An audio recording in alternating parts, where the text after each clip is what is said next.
Hello everyone, as promised, today we are going to discuss previous year questions from JEE and NEET. Specifically those 6 questions which are already given to you at the end of the previous video. So you are suggested to go through those 6 questions. So before taking up the questions directly, let's have a quick review of various parameters involved in this electromagnetic wave chapters और उनके बीच का relation. ठीक है, तो देखिए electromagnetic wave consists of electric field and magnetic field which are oscillating normal to each other and propagating in a direction which is perpendicular to their oscillations. जैसे if this blue curve corresponds to the propagation of electric field and this red curve corresponds to the propagation of magnetic field, तो इनके oscillation ही propagate कर रहे होते हैं. तो देखिए this blue pen corresponds to electric field, magnetic field, and this is the direction of propagation given by this black marker. ठीक है, इसमें ये जो पीक वैल्यूज हैं, इन पीक वैल्यूज के बीच में कुछ रिलेशन होता है जो कि हम पहला रिलेशन करेंगे आज के लिए. पहला रिलेशन क्या होगा sir? E naught is equals to B naught into C. This is peak value. ठीक है, this is direction of propagation along X axis. यहां पर एक्स वाई जेड एक्सिस में अगर हम लेते हैं सारी चीजों को, तो इस वेव के प्रोपेगेशन का जो मैग्नीट्यूड है स्पीड का, दैट इज 3 × 10⁸ मीटर पर सेकेंड, स्पीड ऑफ लाइट के बराबर. ठीक है, नेक्स्ट है frequency into lambda, that is speed of light. Third parameter is sir omega is equals to 2π into frequency. Fourth is wave number k. Wave number k is 2π by lambda. And fifth parameter is, sir, if we take the ratio of this third and fourth, that is omega by k. ये omega by k आपको speed of light मिल जाएगी second. ठीक है, next thing comes the equation of this electric field and magnetic field propagating in space in electromagnetic waves. क्या है sir? Electric field vector is given by peak value E naught sine of kx minus omega T. ये तो sir wave की equation हो गई, हम discuss कर चुके हैं प्रीवियस वीडियो में. ये ई नॉट पीक वैल्यू हो गई और ये वेक्टर है, तो सर इसका कुछ डायरेक्शन भी तो होगा. तो आप देखो इस पर्टिकुलर डायग्राम में the direction of oscillation of electric field is along J cap. तो क्वेश्चन में आपको जे कैप इस तरह से करके मिल जाता है, और ये फील्ड है तो वोल्ट पर मीटर में इसका हो सकता है कि आपको यूनिट भी देखने को मिल जाए. Similarly magnetic field is given by sir B naught sine of के एक्स माइनस ओमेगा टी, और किस डायरेक्शन में है? के कैप के डायरेक्शन में है. तो के कैप लिख दोगे आप, और टेस्ला में इसको मेजर किया जाता है मैग्नेटिक फील्ड को. So this is your equation of magnetic field, travelling equation. अगर ये माइनस है मतलब प्लस एक्स एक्सिस की तरफ प्रोपेगेट कर रही है वेव. अगर यहां प्लस होता तो wave is propagating towards negative x axis. ठीक है, तो आप इसको नोट कर लीजिए, and after this we will be taking up these questions one by one. Sir what is the relation among this directions?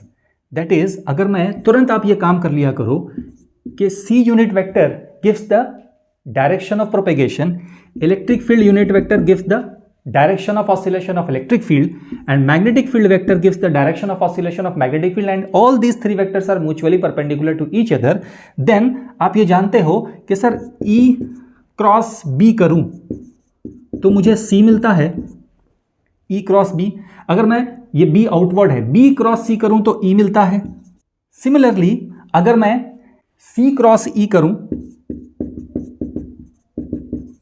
तो B मिलता है. So from here we can say कि if the direction of 2 vectors are given to you, then third vector direction can be calculated. If B and C direction is given to you, then the direction of E vector can be obtained directly from this. और ये conceptually आपको याद करना, इसको रटना नहीं है. यहां पर आप तुरंत ये ड्रॉ कर दो 3 वेक्टर को नॉर्मल टू ईच अदर, और फिर आप देखो आपस में कैसे ये रिलेट होते हैं. ठीक है, now let's take up these questions one by one. So the first question says that B is equals to B naught sine K x plus omega T J cap tesla. ये magnetic field है. Magnetic field किसी भी electromagnetic wave जो कि propagate कर रही है उसमें. तो आपसे पूछ रहा है कि expression for corresponding electric field क्या होगी.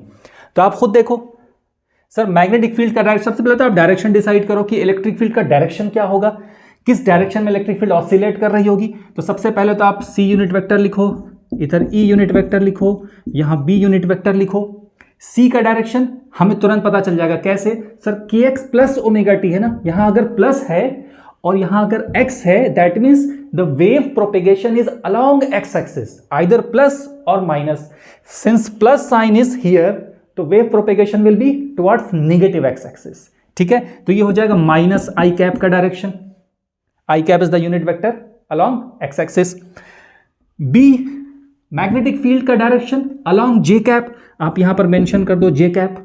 अब आपको यह चीज पता है सर कि B cross C E vector का डायरेक्शन होता है। Take the cross product, so J cross minus I.